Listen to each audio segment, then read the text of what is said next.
Hôm nay là ngày đầu tiên của tôi ở một lớp học mới. Lớp học khá lớn và có nhiều người.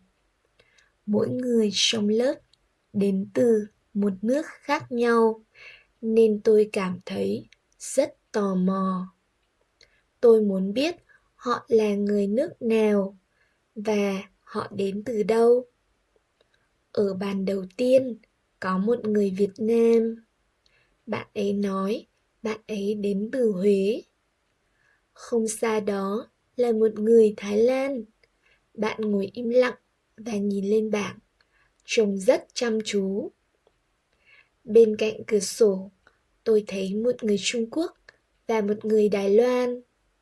Hai bạn nói chuyện nhỏ nhẹ với nhau. Họ mang theo nhiều sách và vở. Ở hàng ghế giữa có một người Hàn Quốc. Bạn ấy đang xem lại bài trên máy tính bảng. Gần đó là một người Nhật Bản đang mở một quyển sổ nhỏ để ghi chú. Ở góc phòng, tôi gặp một nhóm bạn đến từ các nước khác nhau. Một bạn là người Mỹ, một bạn là người Anh và một bạn nữa là người Pháp. Họ đang nhìn bản đồ thế giới và chỉ vào các nước mà họ đã đi du lịch. Phía sau lớp có một người Đức và một người Úc. Hai bạn nói chuyện rất vui vẻ. Ngồi gần họ là một người Nga. Bạn ấy đang tô màu trong vở bài tập. Tôi nhìn tất cả mọi người và cảm thấy rất vui. Lớp học có nhiều người từ nhiều nước.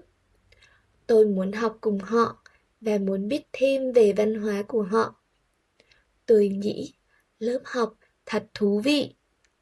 Hôm nay là một ngày tốt và tôi rất mong chờ những buổi học tiếp theo.